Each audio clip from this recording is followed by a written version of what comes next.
Hi and welcome to Step 1 of Effective Networking. My name's Sean, I'm City's leading networking coach, and today we really start the 12 steps to effective networking. Step 1, the power of networking. What is effective networking? Well, effective networking is all about establishing optimal affiliations to maximize your potential achievements and to reach your personal and professional goals as quickly and more cost effectively through long-term business relationships. Wow. So what is that to you? I mean, what is networking essentially going to do for you?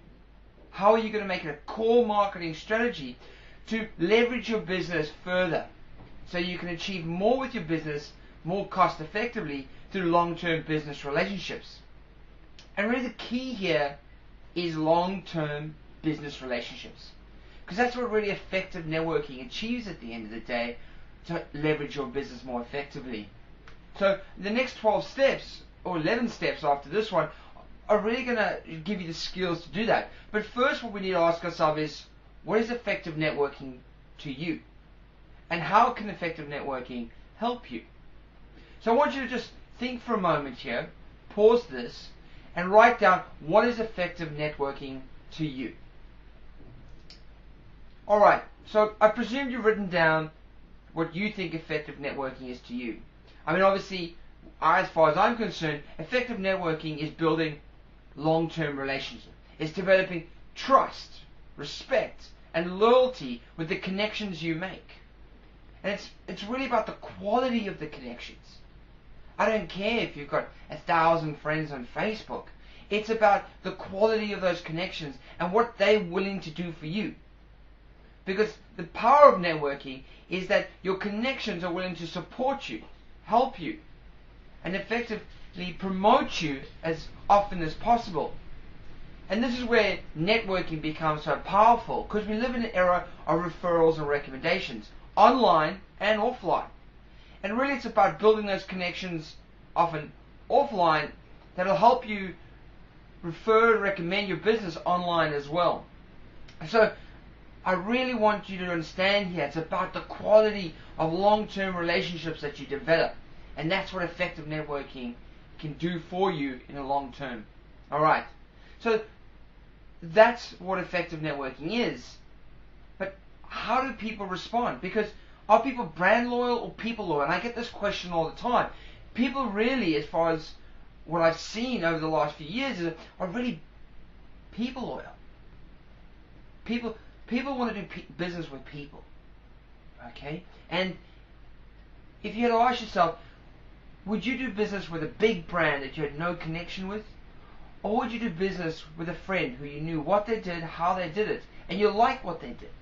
Or would you do business with someone that you got referred or recommended to because someone you trust and respect thinks that they provide a good service?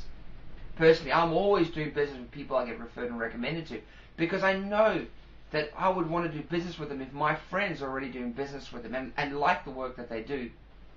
So you want to have those connections. You want to have the ability for people to refer and recommend you, but also have the ability to ask your friends and your connections where they get the best kind of service and products from as well. So people do business with people because they want to do business with people they trust, respect, and like. And your connections and your network and referral base will naturally grow and blossom as you strengthen and nurture these long-term business relationships. Okay?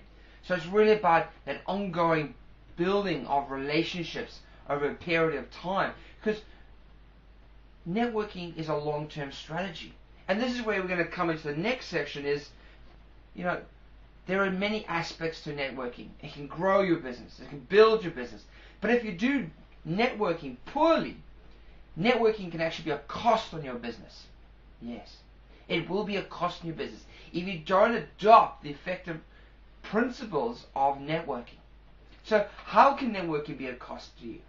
I want you to pause here and just write down, if you do not network effectively, what could be the cost to you? Alright, so I presume you've written down some of the cost of networking on your business if you don't do it properly. So what are they? Yes, if you don't network effectively, there's some serious costs associated. First of all, it's time and energy. There are a lot of things. If you go to an event, it's going to cost you money. Then it's a time associated with going to that event when you could rather be doing other business. Alright? That time associated with the follow-up and the long-term building of those relationships. And if you continue to go to events and you do what I call the wobble hour effect, which I spoke about earlier on, is that you really do not get the benefits that networking has to offer.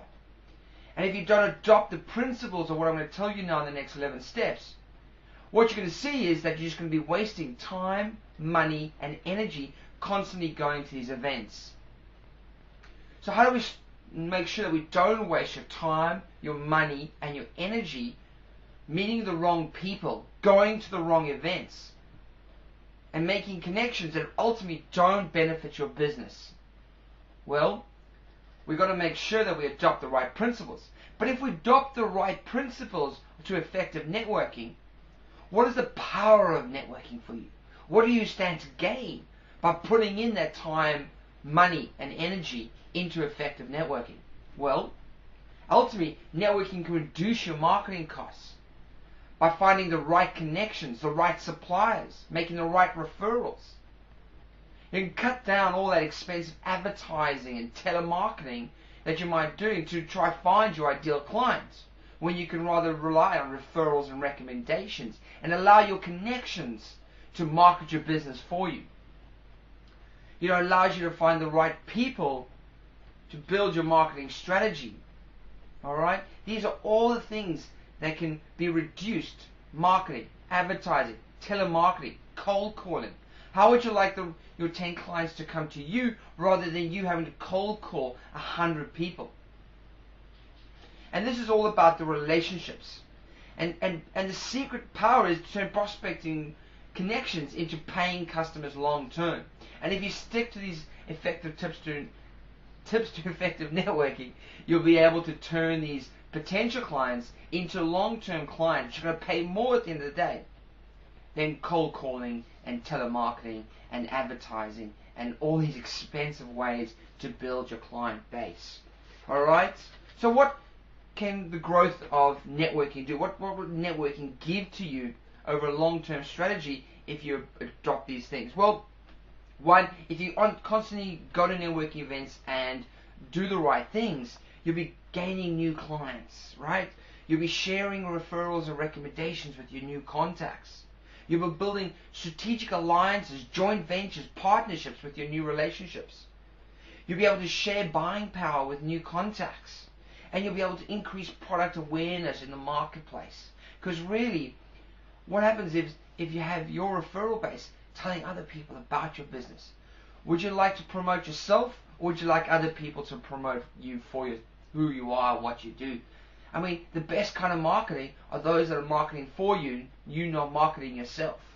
So, and the other great things is the knowledge aspect. One of the things I love most about networking is the huge amount of knowledge I get from networking. One, I get to learn about new potential clients.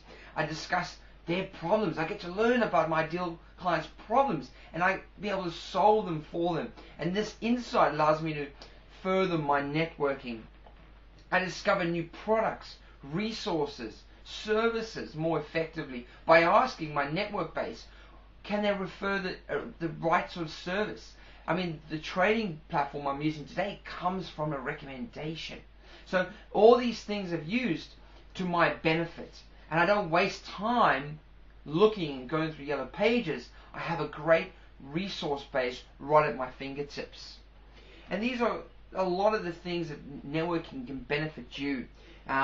Insight into business services, products, techniques, all the things. If I need information on how to do something, I go to my resource base.